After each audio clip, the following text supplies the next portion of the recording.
welcome to Journey of the Sound, a music podcast for music people. My name's Jared Rocco. I'm a musician, composer, and most importantly, a music fan. Thank you for tuning in. I hope you'll enjoy what we've got for you today.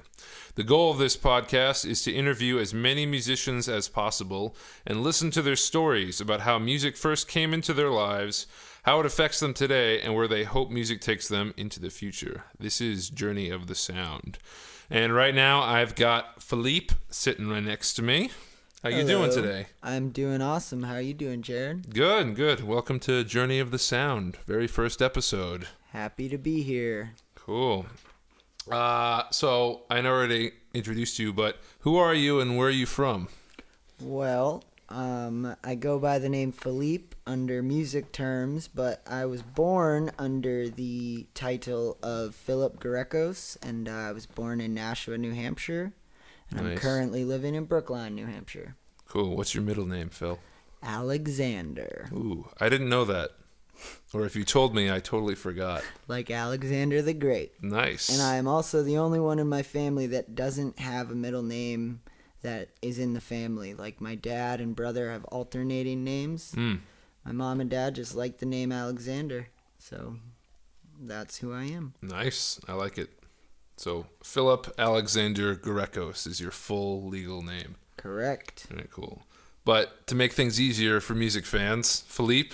Phileep it is. Nice. I like it. And how did you arrive at that nickname, Phil? I mean, I know it's got your name in it, but Yeah, kind of, sort of. when did that come about, I guess? So my friend Colton Machel and I did a little project back in high school, like a music thing, just for fun. And his name was Colton and my name was Philip. And we always called him Colton and everybody called me Phileep. That was like just the nickname. Yeah. And all of a sudden, when we started playing music together, we went under the name Colton Phileep. And then Is that one word? that was one word, yep, Nice. with a capital C and a capital P. It was like Cool. Colton Phileep. Nice. And that project was basically like we would just set up microphones and completely improvise.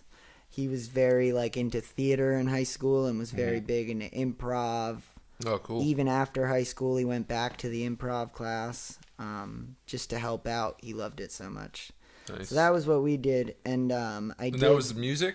That Or- was okay. I would just basically ramble on the guitar, like play a bunch of Yeah. like blues progressions or whatever I could come up with, and he would just start singing and rapping and talking and like Nice. yeah, it was very interesting. Very experimental.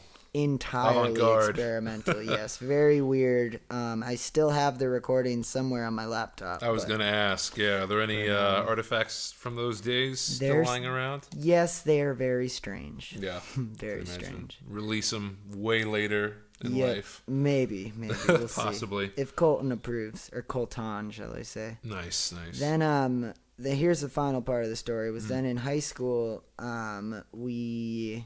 there was this thing called HB Idol, where all you had to do was play a minute of a song during field day. Oh, yes. And there was like 10 people singing, and at the end of it, they had like 5 judges who would vote. And I sang this song playing the acoustic guitar, and I really liked it, and then I started writing songs, and ever since then I've pretty much like levitated towards that idea, and I felt connected to it. Just a guy and a guitar singing songs. Nice. It's simple. It's a simple approach. Exactly, and you can get a lot across that way. But it came time to make a Facebook page, and I just threw out the idea Phileep, and it's stuck. So Nice. here I am. I say you've had that for many years now. from what 6 I years understand. later, yeah, or 7 or so. Wow. Cool. Well, I dig it. And it's also on your guitar. Is that right? Actually, what is on my guitar is Garekin around. Oh, which right. My last That's name right. is Garekos, so I turned Garekos into a verb to That's right. Garek. And I titled my first album Garekin Around. I was going to say, I think one of your records has that title on it. Yep, and that's why I wrote it on the guitar. Nice. That was a Christmas present that I got, and I convinced my dad. I was in junior year when I got the guitar, and I convinced him to let me take the guitar and play it just for the night, like Christmas Eve, and then put it back and open it the next morning. Oh, really? And I took it out Christmas Eve, totally clean, in mint condition, and then on Christmas morning it had Gareckin around on it. My dad was pretty pissed. Oh God, that's too funny. Nice. What for the guitar players out there? What kind of acoustic do you have? It is a Martin DCX1E. It is the $700 Martin that has the spruce top and the laminate bottom. So it's really affordable for most people. Mm-hmm. But it also has that like bold, nice, warm Martin sound. Yeah, I was gonna say what you'd expect from a Martin acoustic. Right, minus like $600. Right. So. Nice. It's Very a steal cool. If anybody wants one. I recommend Yeah, I was going it. to say, you definitely seem like you know your stuff on that guitar. I was expecting, it's a Martin something, and I love you it. gave me all the specs. I love it, man. And yeah, I mean, I've had the thing for 7 years now, and for like 4 of them, I didn't own any other guitars. I didn't have an electric. I didn't have an amp. I didn't have any gear. So all I did was play that guitar, and it still works great. Oh, yeah. I've heard you play that many times. Yeah, I play it like 4 or 5 hours a day sometimes. Most guitars like can't really take that much like wear and tear. Oh, yeah. It's been all over the East Coast. It's been up and down. It's been in Florida, cold, New Hampshire winters. Yeah, yeah. Had to adjust to many different environments, I'm sure. It's a beast. It is a beast. So Damn, that's crazy. yeah, I'm And grateful. what other guitars did you have, or have you had, since we're on the topic of instruments? Well, I did play an Ibanez, the Z series for a while, because I started out as more of like a metalhead. Right. I was gonna say you've changed your sound. Right, so yeah, I Over the actually, years. the first guitar that I got was one of those like starter, like Fender Squire? packs. It was actually a Fender, but it was a really cheap Not Fender. Squire by Fender. No, I it try to was- get away with that. Like, yeah. it's Fender, just not quite Fender. It was a really cheap little Fender acoustic that, it came with a case, it came with a tuner, it came with picks, it came with a book to play your first notes, and The had a starter whole pack. total starter pack. Yeah, and I had that guitar for a while. I drew all over it and had fun with it. Oh, nice. And I actually did sell that guitar at a flea market. I was which gonna is say kinda you don't have sad. that anymore, I right? don't know. So as of now, I have an Epiphone Les Paul that I bought for $80 from a friend. This year. That's really good, even for Epiphone. $80, yeah, not bad. And then I have my Martin, and then I have the Ibanez that I was talking about, and I also have a bouzouki, which is an instrument from What is Greece. It's kind of like a mandolin, Greek style. It's the lead instrument. Like if Oh, you go okay. into any bar in Greece, you don't see a guy playing like Guitar. an acoustic. They're Yeah. playing a bouzouki. Wow, I like that name. That's cool. Right? Bouzouki. Bouzouki. Yeah, it almost sounds like bazooka, but way less threatening. It's very interesting because it has 3 strings, but it has 6 strings, but 3 of them are like, say, a mandolin where they're very close together, so you get that like a 12 string okay, sound. yeah. Are they pitched to the same note? Yes, Okay. correct. But they're an octave apart, Okay. gauge-wise. So like one is One's tuned. thicker and one's thinner. Yes, precisely. So Nice. it's almost like a sitar or like Oh, nice. any of those double-stringed like Very cool. lead. Yeah. So mainly for melodies as opposed yeah. to harmony and chords. Precisely. That's cool. And are you a virtuoso on the bouzouki, Phileep? Not even close. No. But you know how to play it, kind of. I can get around on it. It's actually tuned to drop D. It's DAD. So That's its usual tuning? when I learned that, yeah, I figured dad tuning. The dad tuning, yeah, exactly. So if you're a That's guitar cool. player, it's pretty easy to get around on and like make this really like Egyptian kind of Yeah. like Well, really Greece and Egypt are creepy kind of sound. close, right? Geographically. Actually, yeah, my mom was born in Egypt as well. No so way. I do have a Wow. small amount of Egyptian inside of me. That's very cool. Yes, sir. Is her maiden name Egyptian? Actually, well, that's a good question. I'm pretty sure it's Greek. It's Chrysanthi Fragidi Gerekos. So I don't know. Wow. That's a good question. Say that 5 times fast. I can't. Very cool. And your dad's name is cool, too. My dad's name, yeah, it's Spiridon Gerekos. Spiridon. Spiridon Evangelos Gerekos.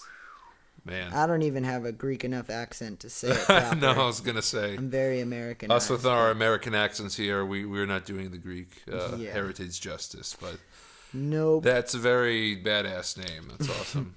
But he goes by Spiros, right? Yeah. It's a little easier Say. Spiros, yeah, like Spyro. Most people call him Spyro, but his name is Spiros. You must love that. Yeah, for the most part. Yeah. He doesn't mind too much. That's good. Cool. All right. So next up, this is kind of two questions that are essentially the same but a little different. How did you get introduced to music, and what's your first musical memory, as far back as you can remember? What music do you remember growing up? I would say a lot of my music influence came from my older brother, Evan. I have 3 older brothers, but 2 of them, by the time I was growing up and had memories, they were already out of the house. Okay. So I grew closest to Evan because we're 6 years apart. Okay. But, he grew up on, like, a lot of that. He was a teenager when I was young, so he was listening to, like, the DMX and, like, Cash Money records, like Birdman and Lil Wayne, when Lil Wayne was like 10 years old or 12 years old or whatever it was. Back in the day. He listened to, like a lot of Disturbed, Godsmack, like normal, like angry teenage boys. Angsty teenager trying music. To impress cute girls kind of music. Yeah. So, I learned all the swear words really young from the rap. I learned... Corrupted by your older brother, you might say? You could say that, yeah. But I would say that more like 6th grade, 7th grade, 8th grade, I personally started getting into a lot of like screamo and post-hardcore and the Taking Back Sundays and some of that more like heavy music, but it was also very melodic. And the first band that I started was actually more like a screamo band than anything else. Really? Okay. And that's so different from your style now, too, which is pretty wild. I changed a lot over the years. I mean, I like all kinds of music. I still listen to some screamo. I listen to some jazz. I listen to, folk music. Anything that I like. I don't like talking genres too much because I just think music is music. It either makes you feel good or it doesn't. Yeah, there's some famous quote. It's either Louis Armstrong or maybe it's Duke Ellington, but it's like something along the lines of there's 2 kinds of music in the world, the good kind and the other kind. And that guy is totally right. Yeah, whoever he is. Yeah. I'll have to look that up after. But was there a lot of music in your house growing up from your parents? A lot of Greek music from my parents. Yeah, I was going to ask. A lot of bouzoukia. Bouzoukia is like the genre of music that predominantly features a bouzouki. Yeah. So a lot of bouzoukia growing up. Just a lot of music that I couldn't even understand the words to, but I just either I even found myself liking or disliking certain songs based on just the melodies. And I, sometimes ask yo, Mom, Dad, what are they even singing about? Yeah. I like this song, but what are they singing about? Your parents speak Greek? Yeah, fully. I'm actually the only one in the family that doesn't speak Greek, which is kind of funny. Yeah. Your brothers do? Your older brothers? Yep, my older brothers do. Because when my parents were younger, they spent a lot of summers in Greece. Oh, wow. That's awesome. And I was the last born son. So when I was born, things had just kind of changed. They've gotten much more used to the American life. And, they kind of got sucked up here. So. All right. Did they originally move here from Greece? Yep. They were born? You said your mom was born in Egypt. My mom was born in Egypt only because around the time that she was born, Greece was still kind of at war with the Turks and still having some issues like getting the country rebuilt. So my uncle, or not my uncle, my grandfather, my mom's side, who I've never met, pretty much moved my mom over to Egypt just to, they moved over there to stay safe, and my mom was born there in that time, and she wasn't there for very long. She doesn't have any memories of it. They moved back to Greece shortly after, but so they're definitely Greek. They are entirely Greek. Yeah, tons of Greek traditions in my family. We celebrate Greek Easter. Oh, nice. That's awesome. We celebrate every holiday like Greeks. So that's awesome. And how was that? Eating? Tons of food, Yep. tons of dancing, tons of music, tons of laughter, tons of smoking. Cigarettes in Greece, or just Really? Europe in general, are way more popular than they are here. Wow. You can legally smoke in buses, cars, hospitals, trains, anywhere in Greece you can have a cigarette. First time I went there, I had asthma and I got really sick because everywhere we went was super smoky. Yeah, I can imagine that wouldn't be very helpful for you. Not at all, but I've grown out of the asthma and I'm a smoker now, so times have changed. Yeah, I was going to say, come full circle? I don't even know what the right expression for that would be, but... Who knows? But back on the music, my dad also, when he was younger, he listened to a lot of Greek when I was growing up, but when he was my age, which, in his 20s, he was huge. He lived in Greece and was also very into Pink Floyd, the Scorpions, all of those like 80s bands, early 70s, late 70s. He loved all that good stuff. A lot of rock music. Yeah, so when I started getting into the guitar and listening to more of that like classic rock stuff, he had all the good records that I could take. That's always good. One parent has to have the good records. That definitely is helpful for people of our generation, with the parents who were around to see all the good bands before they either broke up or members died or whatnot. It's definitely helpful. I'm definitely fortunate enough to have both of my parents able to help me with that kind of stuff. Totally, man. It's pretty crazy. I read an article the other day about how old music is starting to outsell the new music for Really? the first No time way. in history. Yeah. I'm okay with that, honestly. I mean, there's a lot of good music out there today, of course, but it seems like as a lot of the popular music today, I guess we'll say, quote unquote, popular music it's not of the same caliber as popular music was back in the day.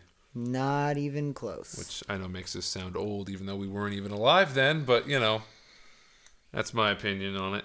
Do you think the traditional Greek music that you listened to growing up has had any influence on your songwriting at all? Not so much. I would say maybe a tiny, tiny bit. But You said you like the melodies and stuff. Is traditional Greek, I guess, folk music, for lack of a better term, is that very melody-heavy music? Is that focused on the melody? Definitely. A lot of it doesn't even have lyrics too. It's a lot of just it's a lot of bouzouki, like the bouzouki's playing the lead. And I don't know. I mean, it's been so long since I've really listened to any of it, but there's definitely a lot of cool groove. There's a lot of good note choice. I think I subconsciously may maybe play there, a little whether bit you like realize some it. of that, but not directly, I would say. Yeah. But it got you into music at an early age, you might say. Like, you opened up your ears. Oh, definitely. Just, the power of music, too. Like, we were talking about the Greek holidays and how there's so much dancing and so much laughter and happiness. Yeah. And there's always a lot of loud music. So watching the way music affected people kind of drew me towards it. So it's a cultural thing, for sure. Oh, totally. So let's move towards you now, 21st century Phileep. Tell us a little bit about projects you've done in the past before we move on to present day and future stuff. How have you gotten here today? You've obviously been involved in a lot of different stuff. You mentioned the hardcore band or whatever genre you want to say, Yeah. Did you record anything with that and anything after that in high school? Yeah, so the first band I was in was called Instantly Faded, and we recorded a quick 5-song EP. It was like a little middle school, early high school band. Wow. Yeah, I played my first gig when I was 14. That's nice. And it was at Drifters in Nashua. This was like the scene. It was the place to be. There was a scene in New Hampshire? Wow. Yeah, in the early 2006, 7, and 8 years, I'd say. And then by 2010, I had been in a few different bands. I had been in Substance Meets Style, which was like a Weezer cover band. You a Weezer fan? A humongous Weezer fan, yeah. That's All awesome. their albums are my favorite. Nice. I don't really pick and choose. I like the Blue. I like Pinkerton a lot. Everybody, I like the Red yeah, album. Green album was cool. Maladroit, all of it. Definitely. I'm with you on that. Have you heard their new record, the White Album? I have, yeah. I like it. It's got this California vibe to it. Yeah, I've listened to it a handful of times already, and I'm really digging it. It just sounds like what Weezer should sound like. It's them doing what they do best. Yep, Totally. How did that come about? Substance Meets Style. So I had gone to a Weezer concert with my friend John Ruckus back in my sophomore year of high school, and the next day in the band room during lunch, I was wearing my Red Album Weezer tour shirt, and Nice. a good friend of mine to this day, Andrew Johnson, saw the shirt and said, oh my God, you went to the show last night. Like, how was it? I'm a Weezer fan too, blah, blah, blah. And then we started messaging via Facebook a little bit. And then before you know it, we were making plans to start a band just for one night, just to play at Guitar Night, which was an event that the high school had every year. We recruited a couple other people, got a band together, started playing, and before you know it, we were playing Battle of the Bands. We were playing I remember any that. shows that we could find because we were just having so much fun doing it. We all had a ton of chemistry.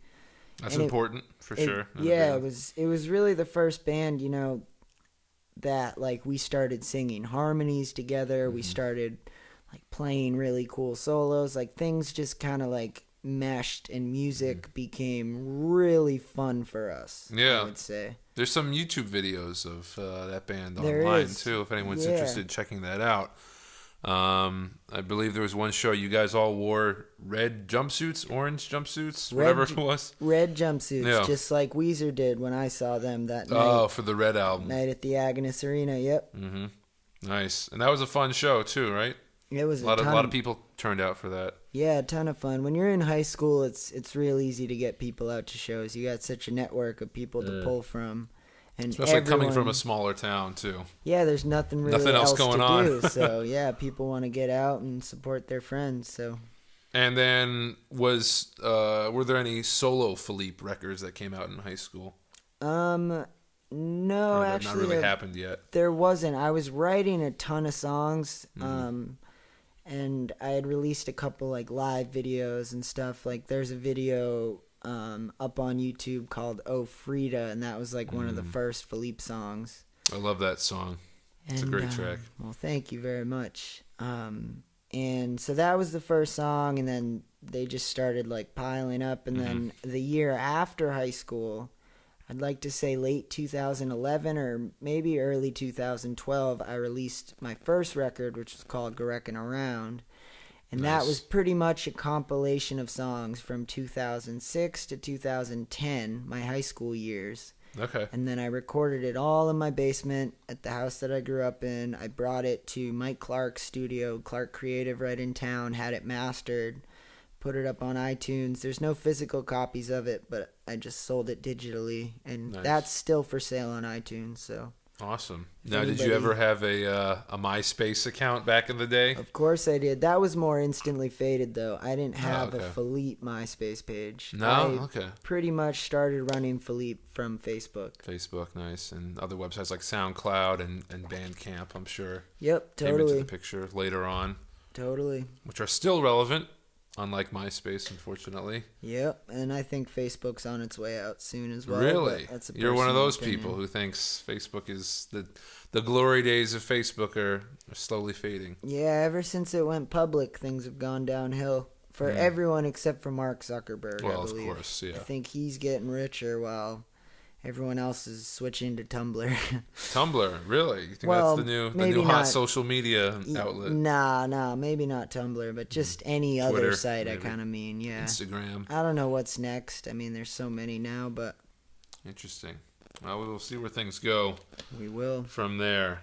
Any other exciting bands or anything in high school, or that? Yeah, Pretty I much was sum it in up. one other band called Mr. Squid, and that Mm. was like my first Phileep original song Okay. ran band. You know Because that, Substance Meets Style was Weezer. right? Yeah, Instantly Faded was originals too, but it was I didn't Different sing all style. the songs, and it was more like write riffs and play guitar and Right. sing little choruses and hooks here and there.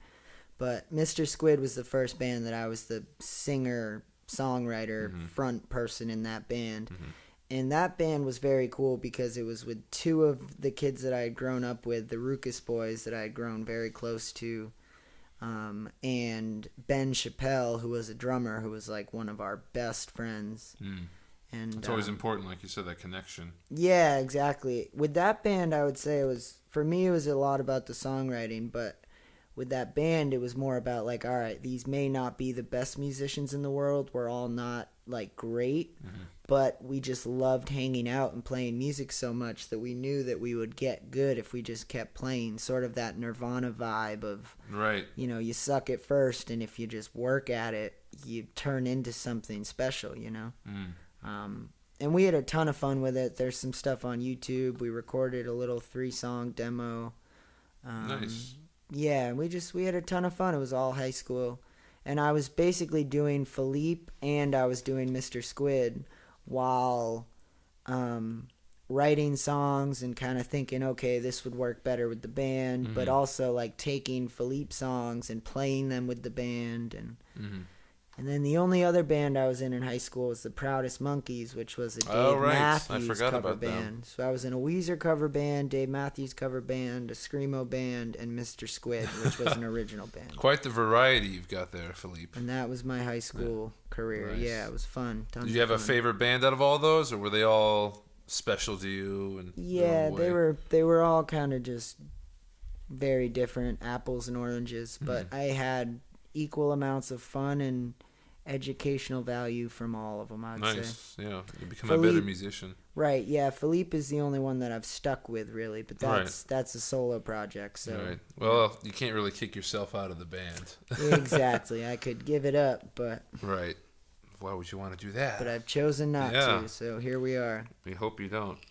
So that's about the past. Let's move to the present. What are you working on right now? Any projects? Any bands? Solos? I'm doing a lot of Phileep stuff at the moment. I play drums for a friend of mine named Justin Chadbourne, who is a blues guitar player and singer from Manchester.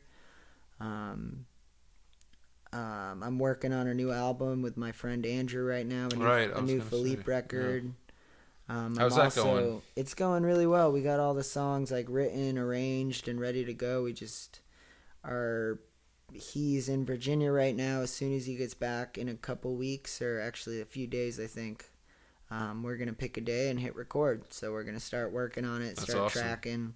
It's going to be a much different experience. It's going to be more of a rock type, like full band. All of the other Phileep records, there are 6 or 7 total. And, I was going to ask, how many records do you have total to date? I believe it is 7 total. Including like EPs and home releases and all that stuff. But where can people find all this stuff? You can find everything at www.thephileep.com, or you could look up Phileep on SoundCloud. I got the full albums up on YouTube, iTunes, Spotify. It's everywhere. Bandcamp. Yeah, I would say Bandcamp, SoundCloud, and the website are the best place to find everything. On iTunes, it's a limited selection because some of them are more mixtapes, like just given out for free. I like to give away a lot of music. I like that whole idea of from artists to fans. Yeah, DIY life, That's cool. Now, do you have a favorite website or platform to release music on the internet? I like SoundCloud a lot. I really do. Why is that? I think there's a good variety on there. I also like SoundCloud because Bandcamp is the place where you find all of my finished work, where SoundCloud is the place where, I'm constantly releasing covers and demos and... You just released a cover, right? Yeah, I just released 3, actually. I released Sweet Dreams by the Eurythmics, Ain't No Sunshine by Bill Withers, and Crazy by Gnarls Barkley. Nice. And Great I'm working on the album with Andrew, but I'm also releasing the demos from the album while I'm writing and recording them on SoundCloud to get an idea of like which songs get the most plays, which songs fans are really relating to and enjoying, and then I'm using that to help like gear me in the right direction with That's a good idea. With the actual final recording process. So that's cool. There's little experiments you're running here on SoundCloud. Yeah, and I'm also just trying to like keep the fans involved. It's more about just like instead of living in a little vacuum where you just write things and do what you think is best, like writing it, recording it, and then putting it up and letting people know, hey, this is a demo. It's not final, but, give me some Let me feedback. know what you think, yeah. Yeah, like, join me while I write this record, and I will keep giving you music if you keep giving me The feedback. some kind of feedback or some kind of direction, And do people respond to you? Do they give you feedback? Yeah, it's been going really well. That's awesome. Really, really, really well. It must be rewarding for you or it's helpful. satisfying, for sure. Yeah. And the covers are just for fun. I got 3 of them now. I want to do 2 more, and then I'll get back to some of the original stuff. But doing the covers is helping me write the songs because I'm just totally experimenting. And I don't have to focus on what part should I write. I'm focusing on what would be a cool way to present that song, you know? And just stepping outside of the box a little bit. Nice. Moving on to the future. What are your musical goals for the future? Do you have any idea of what you'd like to do next? Or, I guess it's a 2-part question. Short-term goals and then long-term goals musically. I would say that short-term, I just recently made the switch to being basically a full-time musician. So the short-term is to pay my bills, playing my guitar, and whether that be cover gigs at bars, whether it be selling more music on iTunes, whether it be becoming a YouTube sensation or whatever the hell pays And the you bills do have a that lot way. of videos on YouTube already. I should add that. Right, yeah, it doesn't really bring in any revenue at this point. I know there's a way to, but ads are just such a pain. I don't even like watching them, so I don't like having them either. But yeah, so the short-term goal is to keep doing Phileep, keep writing songs, put out good music, put out a lot of music, keep the fans entertained, and keep myself relevant in a way. The long-term goal is to put together a really solid band and tour constantly, I know a lot of people are doing that now. Back in the day, I imagine it almost seemed impossible if you were an unsigned independent artist. Now, I mean, if you've got the money, if you got the people, and you've got the transportation, anyone can really go on tour. Exactly. I've got a lot of friends that do that, and it's pretty cool, but it's also still very difficult from what I imagine. Oh, totally. Yeah, it's expensive too. I think the most important part of the music industry is, yes, the long-term goal is always to pay your bills and to make money doing it and hope that you can support yourself, but you have to make sure that at the bottom of your heart and soul, you are happy with losing money as long as you're doing something that you love. Like I went on a tour in October that was very short, but I didn't go into it with the sense that I need to make money. It was, I want to spread my music, and I want to see how much fun I can have and how many people I can connect with. So, if I happen to die before I hit my first million in album sales, like, that's totally cool with me. I'm totally fine with just knowing that I've, made someone's life better with music and with my own music and with other people's music, and made a lot of friendships. And it's all about doing it because you love it. And if you do something that you love long enough, you'll eventually see reward from it. It validates your efforts. That's what I believe in. Correct. Yeah, that's awesome. Let's talk about your influences here. Who are some maybe more obvious influences? People that maybe you would say, I try to sound like this person, or I'd like to sound like this person, or just someone who inspires you with their music and their art and their personality. I listen to a lot of Bright Eyes. I think Conor Oberst is a real genius. I like his entire style and approach to the music industry. I can see similarities between Bright Eyes and Phileep for sure. Yeah, and it's all very close to home. Like, his bandmates are his best friends. He has a label in his hometown. Where's he from originally? He's from Omaha. Oh, okay. And he still lives Still there. Based in Omaha. Yep. That's awesome. Yeah, he's just a really good, down-to-earth guy, it seems. I grew up on a lot of Dave Matthews. I was influenced by Bob Dylan. Townes Van Zandt. I've definitely heard you cover Dylan before. I love Dylan. Yeah, I love a lot of Neil Young stuff. Awesome. The Lumineers, Mumford and Sons was great for a couple years. just a lot of the acoustic guys, you know. Tom Petty. Tom Petty is another big one. Definitely hear that. I like a lot of Clapton. I like a lot of B.B. King. I'm also very influenced by the blues because it's the same 3 chords, but some blues songs are incredible and some of them are very awful. Powerful music. So, you know. Sometimes it's more powerful to say a lot with a little. Exactly. Less is more, man. Yeah, exactly. What about some of the big ones like Beatles, Stones? Definitely, yeah. I prefer the Stones over the Beatles. Yeah, you're a Stones guy? I love the Beatles, don't get me wrong. I'm a humongous Beatles fan.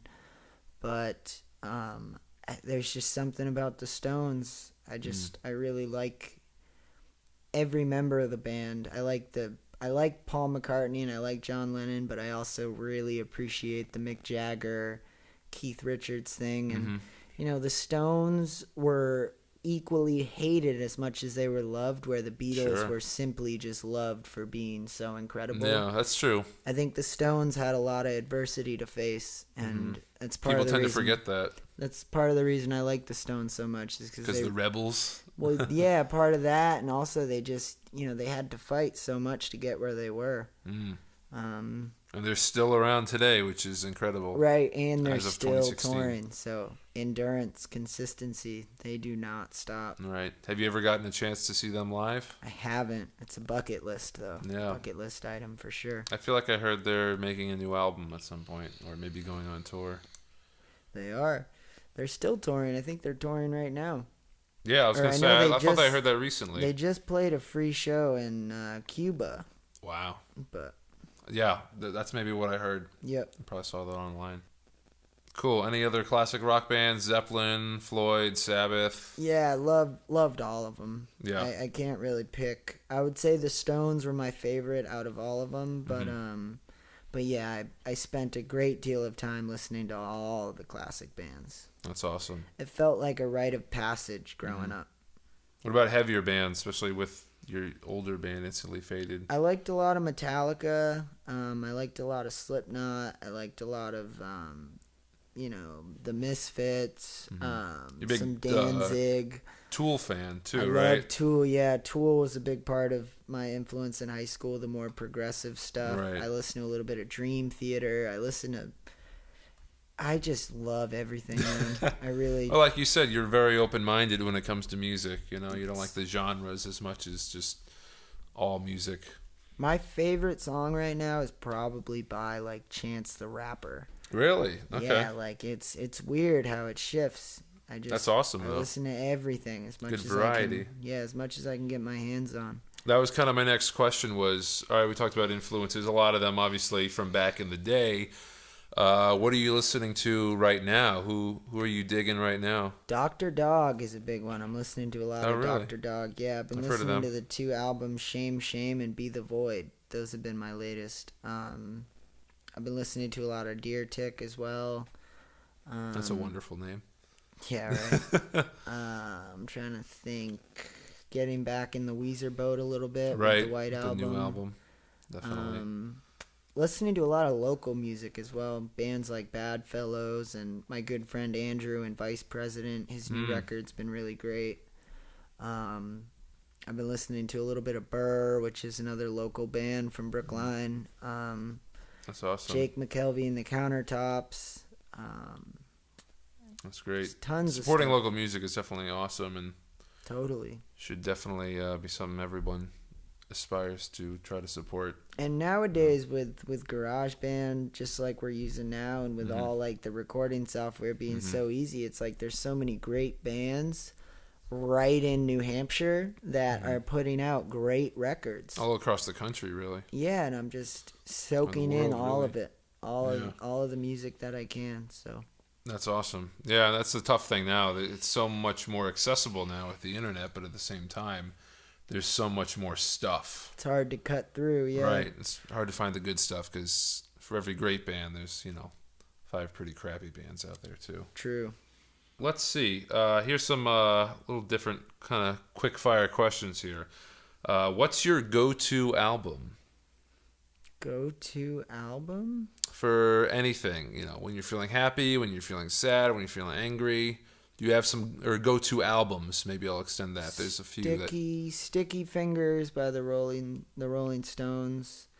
I go back to Let It Be by the Beatles. Really? Is that your go-to Beatles album, Let It Be? Yeah, Let It Be, yeah. I can kind of see that based on your style. Why do you like that one so much?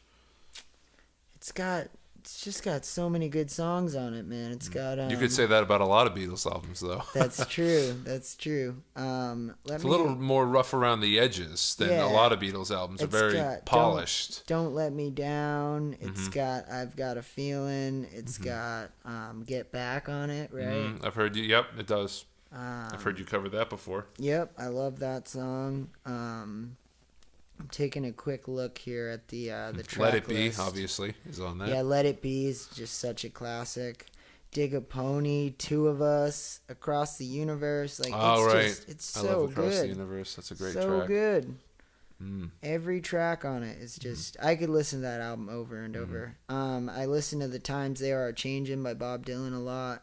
Now he's got about a bajillion albums. Yeah. How do you pick a Bob Dylan album and to listen to? Personally, I like Highway 61 Revisited. I like that one a lot. I like Blood on the Tracks. I like Freewheelin', like the first Bob Dylan one after really the self-titled Bob Dylan one, like just the acoustic folk stuff. Right. He's still putting out music too. He is, yeah. What is it? Shadow Days or something is his new one. I forget. You keep up with Bob Dylan's latest releases still? I don't listen to him usually. I listen to like a couple tracks here and there, but I must admit I've kind of lost a little bit of interest in some of it. Any go-to albums that you have when you're, most people think of stuff that's happy. What about other emotions? Sad stuff. I like the Ray LaMontagne album. I think it's called Trouble. I know that's the first track on the album. I like the Grateful Dead Working Man's Dead album. That's a great one. I always think of Elliott Smith when I think of sad music. Elliott Smith is great too. I like a lot of Elliott Smith. I like a lot of Shaky Graves. I like a lot of Sublime too. Oh, nice. I wouldn't associate them with sad stuff. Or is that just in general? That's actually, I listen to it when I'm sad because sometimes I like listening to happy music when I'm sad, if that makes sense. Really? Yeah. Definitely. It's funny though. I feel like for me and a lot of other people, when you're sad, just talking from personal experience, it's hard for me to listen to happy music when I'm upset. I want to listen to something that kind of, reflects the mood I'm currently in. And then over time, when I eventually get over myself, be like, okay, now I can listen to happy music again. But you want to listen to happy music when you're sad. Sometimes, yeah, not all the time. But, if I'm sad in the morning or something, yeah, I want to listen to something more upbeat to try and, conquer that sadness. Try to shake it off, yeah. But, yeah, I listen to a lot of sad music when I'm happy too. It's if it's late at night and I'm driving home and I'm in a great mood, sometimes I like just that quiet City and Color music. Yeah. City and Color, yeah. The City and Color vibe late at night. You ever listen to Nick Drake? I haven't actually. You should check him out. He's only had 3 albums back in I believe the 1960s in England and barely got any attention, when he was doing his thing, went on one tour, and he's super awkward, never really got the attention he deserved. But years and years later, one of his songs was used for a car commercial, believe it or not. And, people picked up on it, and now he's super popular. He's been compared to Elliott Smith, and he's kind of got that Bright Eyes vibe where it's very quiet, just him and the guitar, usually maybe a piano or something. And yeah. Cool. All right. Here's a tough question for you. Let's hit it. And again, this is kind of a multi-part question, so I'll phrase the whole question to you first, and then maybe we can break it down. Sounds like they're all multi-part questions. Yeah. Sorry about that. Got a lot of questions. Okay. So if you could be/meet any musician, be in any band, or see any concert, who or what would it be and why? Can you repeat that for me? Yeah, I was going to say, I'll repeat that for you. So let's take it part by part. If you could be/meet any musician, who would it be? If I could be/meet any musician. Right. And those are 2 actually very different scenarios when you think about it. But But it probably elicits different responses because, maybe you don't want to be a certain person, but you like to meet them and vice versa. It'd probably be either Bob Dylan or Conor Oberst, I'd say. Mm-hmm. And why's that? Just because, I've just spent so many days and nights listening to their music and, like, reflecting on what type of person they would be or, just admired so many different parts of their life. Like, I admire their bravery. And, Bob Dylan constantly lived on the road. And Conor Oberst was the same way ever since his first record, he just lived on the road. Wow. He toured from his first record and just one thing led to the next, and like the road is more his home than his home is, and I've always just found that style of life like very Jack Kerouac romantic on the road in a kind way. of. Yeah, totally, man. Totally. That's awesome. Now, would you want to be them or would you want to meet them? A little bit of both. Yeah. I think I'd be okay with both. Yeah. Awesome. Now, what about being in a band? In a band, I would say the Dave Matthews Band would be really cool. They seem to have so much fun playing live. They got great chemistry. Got great musicians too. Yeah, great musicians and just very, very talented. Yeah, those guys can definitely play. They go for solos, which is nice. Yep. So I'm always a fan of. And the last part of that was if you could see any concert, what would it be? And this can be in the past too, if you wanted to go to Woodstock or, or just anyone now, anyone back in the day who would, you can go back as far as Mozart and Bach if you want. Wow. Like I really wanted to see Bach back in the day at a church. I'll take that.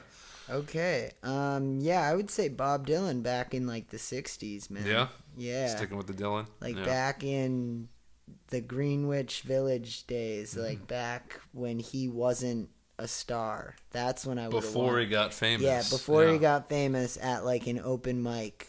That would be pretty wild. With Allen Ginsberg like chilling in the room, just like writing Howl or something. Yeah, that would be cool.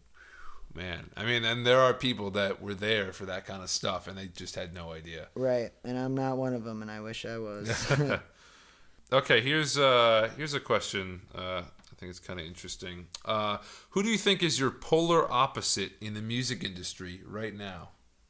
Polar opposite in the music industry? Yeah, who's the opposite of Phileep that's out right now?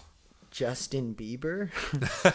Or Ariana Grande? Or Drake, maybe? Yeah.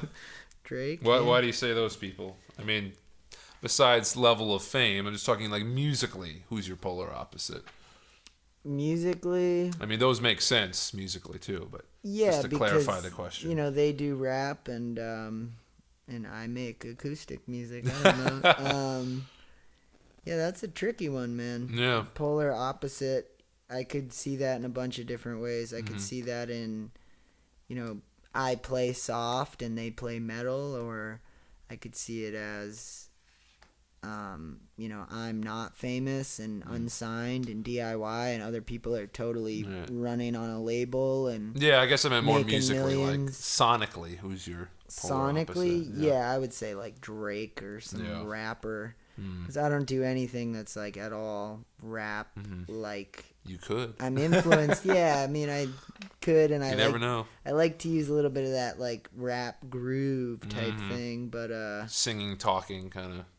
Yeah, and especially mostly the beat. I think the beats in rap is very interesting because it's Well, that was one of your sort of band names, right? Phileep and the Beat. That is, that's the band name when the band is around. So Phileep is the solo thing, and Phileep and the Beat is the band. But nice. But yeah, sonically, I'd probably go with something more along the rap lines. Yeah, it's funny though because there were, I feel like especially in the '90s, I think of bands like Third Eye Blind, where Stephen Jenkins, the lead singer, there's some stuff where there's obviously a very rock groove, but he kind of raps over it or kind of talks over it. And I could, if you put out something like that, I would be like, oh, I could see that working. Yeah. Never know. I mean, some of that like more sped up lyrical rhythm stuff. Yeah. Where you're not really on a pitch, you're just kind of saying it, but you're very rhythmic and and energetic. I've done a little bit of that, I'd say, but not enough. And I've definitely wanted to spend a little more time working on it and perfect that kind of art, because I think it's very interesting when it's done well. Right, because it can also be done not very well. Yep, entirely. Definitely. What's one of your least favorite artists right now? Drake. Yep. That's funny. My brother told me to ask you about him. I just don't get it. Yeah. What don't you get about him? I just don't get how someone like him can get so famous. It's connections, money. I mean, yeah, I'm sure that's part of it, but the guy's a rapper and he, gloats about being all hard and badass, and the guy was in Degrassi. I was gonna say, 15. Wasn't he in a show way back in the day? Yeah, and I mean, maybe his first mixtape and his second album had like little moments of brilliance, but overall, he's just gotten so soft and so lame, and every time his new singles come out, I even spend the time to listen and just to stay relevant. Yeah, stay open-minded. To hear what's going on, and just think maybe there's a slight chance I might like it, and I'm always more disappointed than I was before. Really? It's awful, yeah. That's so funny. On the flip side of that, are there any artists or bands that took you a while to get into, that had to grow on you, that maybe you first listened to and were like, I'm not feeling this that much, and then later on you went back and you're like, you know what, I actually am kind of digging this now. I'd say Radiohead. Really? That's actually, if I was asked that question, I would say the same thing. Yeah, I wasn't a huge Radiohead fan at the first listen or maybe first album, because I was more into like strong melodies and catchy hooks and things like that, where Radiohead's very like intellectual. You got to really dig in to understand it. So yeah, Radiohead would be the best answer for that. What was the first Radiohead stuff you heard that you weren't too fond of? A little bit of OK Computer. Yeah, same here. My first Radiohead song, I think I remember knowing Pablo Honey. Pablo Honey, yeah. Mine was Paranoid Android. Oh, yeah. And I didn't even listen to the full song. And then I did listen to the full song. I was like, okay, wait, there's something here. Yeah, it's really, really cool now that I've gotten into it. I love Radiohead, but they're a band you almost have to just sit down with the record with a band like that and be like, okay, I can't be, multitasking when I listen to this band. You've got to give them the full attention. Yep. Especially for the later stuff, too. Yep. I would agree entirely. Have you heard the new Radiohead record, Moon Shaped Pool? I actually haven't had time to dig in. I've been meaning to, though. Yeah. Same here. I want to wait till it comes out on physical release. I'm one of those old-fashioned people who likes to actually own the album on CD or vinyl. Yep. Not a bad thing to be, man. Yeah. Now, for you, when you get music, I'll just say get. Do you buy it? Do you purchase it physically? Do you download it? Do you stream it? Do you pirate it? I usually stream it first to make sure I like it, and then I go out and either buy the CD or I download it on iTunes. But you do usually pay for it. Oh, yeah. I always end up paying for things that I really like. Like if I want to hear an album, I'll buy it. If it's a single, I'll usually watch the music video or whatever on YouTube. Sure. But I know artists are getting paid for Spotify streams. I know it's not a lot, but if I like a song enough and don't want to buy the album, but I keep listening to it, that artist makes some money. It's better than streaming it on YouTube where it's free, Definitely. I was going to say, do you think you being a musician yourself trying to make it influences your decision to pay for music?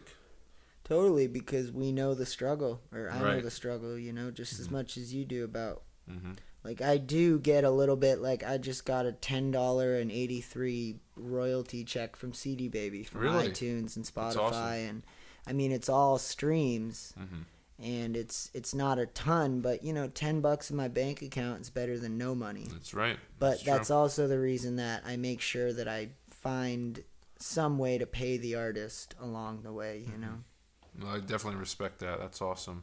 Let's see here.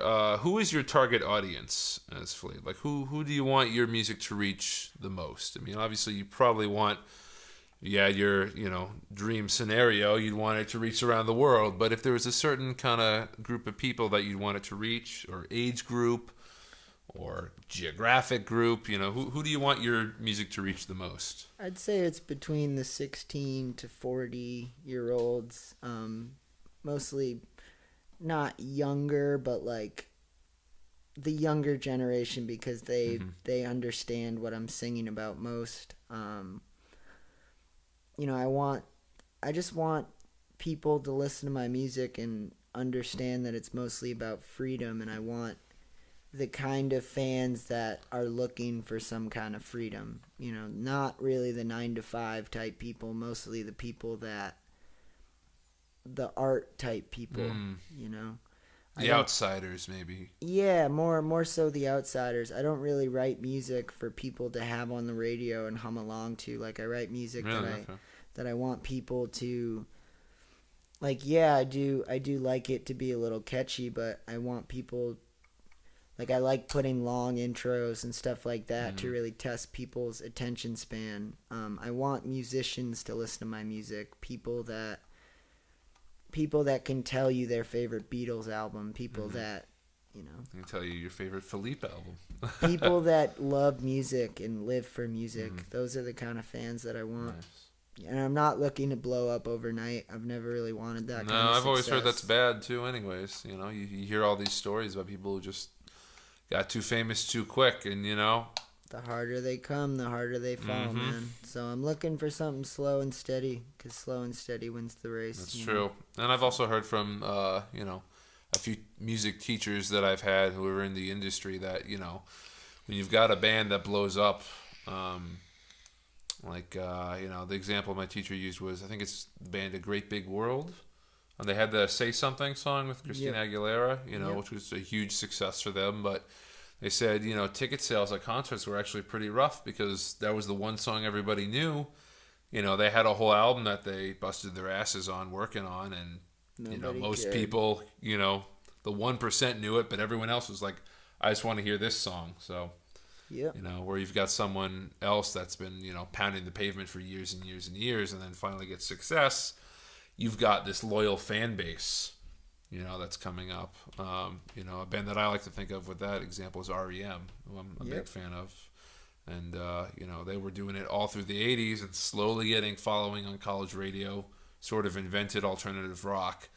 And then Losing My Religion comes out in 1991, and it's a huge success. But they already had this loyal fan base because they already had like 5 or 6 albums under their belts. They've been touring. They've been playing together. They were a tight band. So when success hit them, they kind of knew how to handle it. Yeah, they were ready for it.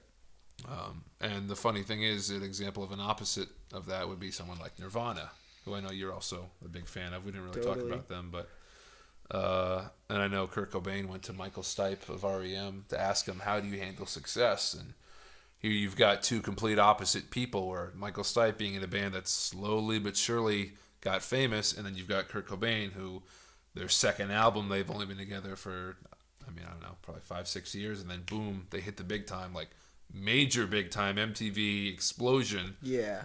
And someone like Kurt Cobain, being who like he is, couldn't handle it. Yeah. Yep. It's crazy stuff. So that's very wise of you. And you can't really control what happens, but I just think like every show I play, I'm not looking for too much. Like if I reach one person that night, then I'm cool with that. Nice. So having low expectations, like high expectations in the long term, but low and slow expectations all the way. Nice. And you've been working your whole life, so you know the value of hard work and slow and steady, I'm sure. Yep, absolutely. $1 can turn into $1 million in 1 million days, There you go.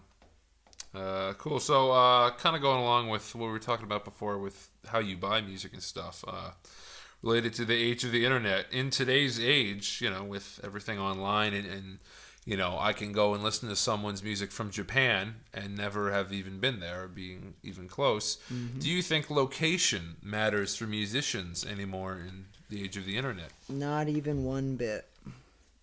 And why is that? Because of the internet.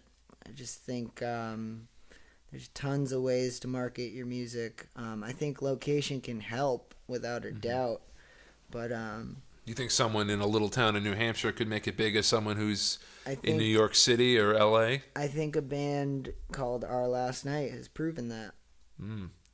They're from New Hampshire, and they just started playing shows, and they had a Pure Volume page, and they put a little bit of money one day into being sponsored on the front page of that site, and their views just started blowing up, and they invested some money in some studio time. They made a record. They had a bunch of loyal fans from the local scene, and then they went on their first little tour, and that turned into 2 and then 5, and then now they're all over the world. And they didn't move to Boston or New York before they got famous. They got famous, and then they moved because they had the money to. Right.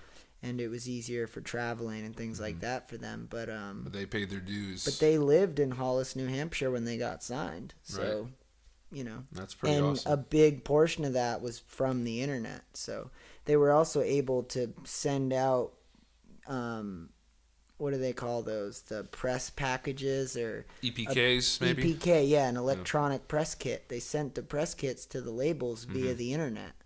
And Epitaph Records picked it up, liked it, and signed them. So that's awesome.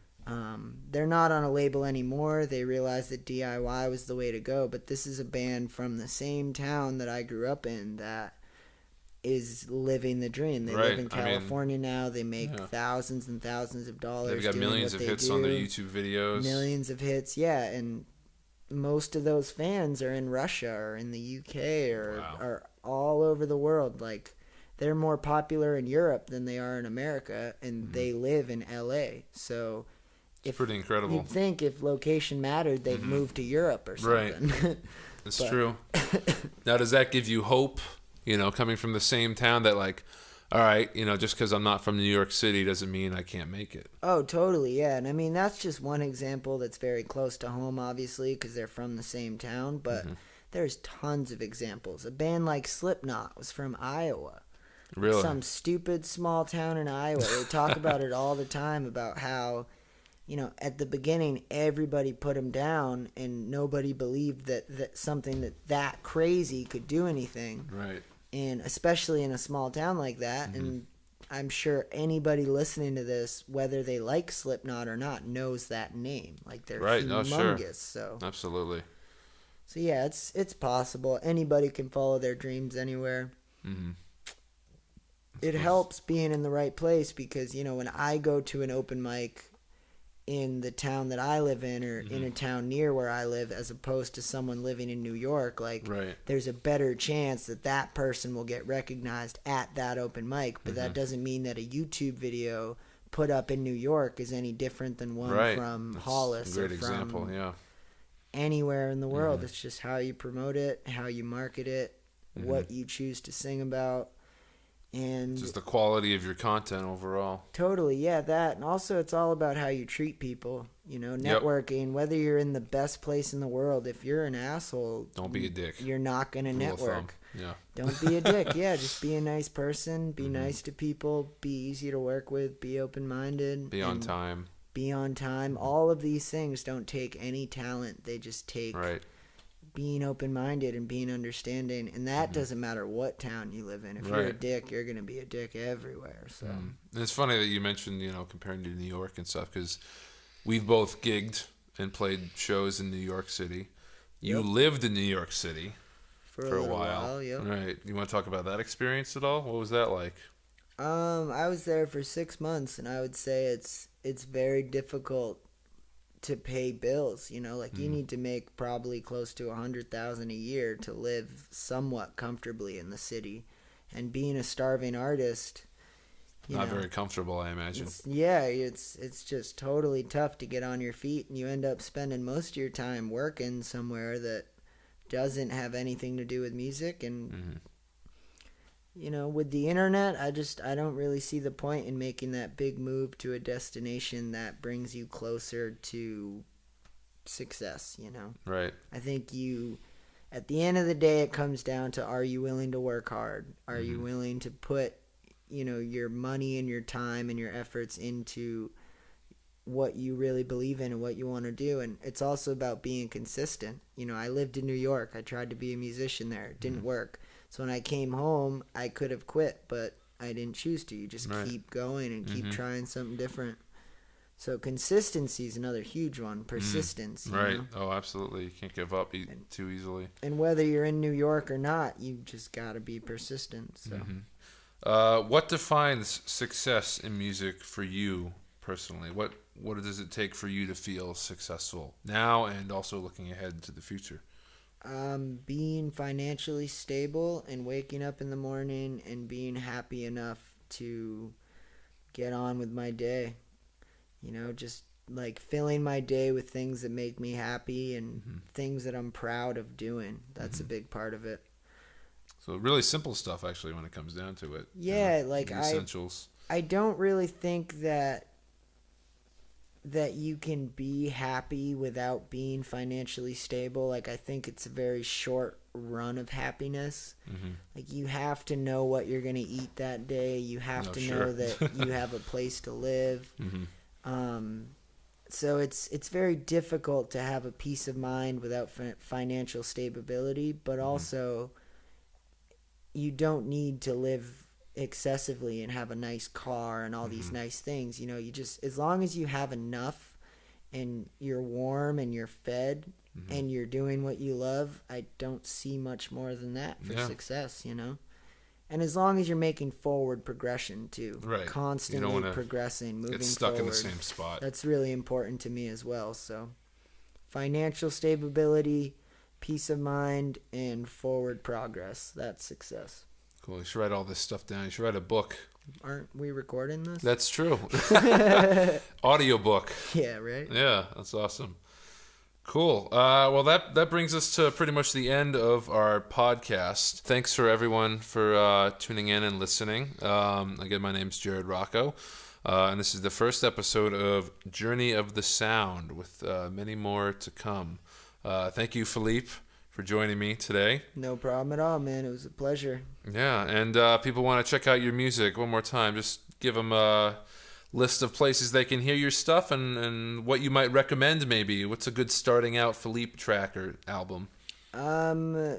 You could download all of my albums for either free or for a small $5 to $10 price at www.thephileep.com.